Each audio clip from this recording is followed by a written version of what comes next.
નમસ્કાર મિત્રો, જસુપ્રિયા કુકબુકમાં આપનું સ્વાગત છે।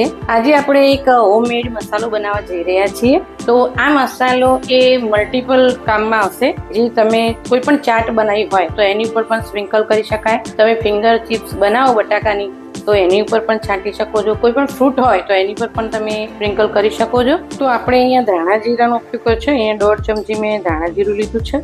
ગરમ મસાલો મેં એક અડધી ચમચી જેટલો લીધો છે, તો એ પણ એડ કરી દઈશું। આમચૂર પાવડર લીધું છે આપણે 1 ચમચી, તો એને પણ આપણે એડ કરી દઈએ। સંચળ પાવડર આપણે અહીંયા ઉપયોગમાં લઈએ છીએ અડધી ચમચી માટે। અને જીરું શેકેલું એને મેં ઘેર જ મિક્સરમાં પાવડર બનાવ્યો છે, જે એને પણ આપણે અહીંયા 1 ચમચી લીધું છે મેં।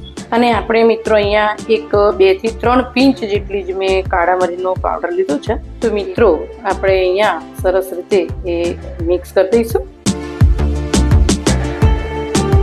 દરેક સલાડ, ચાટ, ફ્રૂટ બધા જમાં તમે આનો ઉપયોગ કરી શકો છો। ખૂબ જ સરસ રીતે આપણે એને મિક્સ કરી દઈશું। જો મિત્રો, આ આપણો મસાલો એ તૈયાર છે। એને કાચની એરટાઈટ જારમાં એ ભરી અને આપણે એને 6 મહિના સુધી આપણે એને સરસ રીતે રાખી શકીએ છીએ। તો મિત્રો, તમે પણ આ રીતે મસાલો બનાવજો। અને આપણે આની અંદર એક ખાસ તમે જોયું કે આની અંદર મેં મીઠું નથી ઉમેર્યું, જેથી કરી અને તમે ફરાળમાં, વ્રતમાં કે ઉપવાસમાં ફરાળ તરીકે એનો ઉપયોગ કરી શકો છો। તો તમે પણ બનાવજો અને અમારી જસુપ્રિયા કુકબુક ચેનલને લાઈક, શેર અને સબસ્ક્રાઈબ કરવાનું મિત્રો ના ભૂલતા। ફરી આવીશું આવી જ એક નવી રેસીપી સાથે।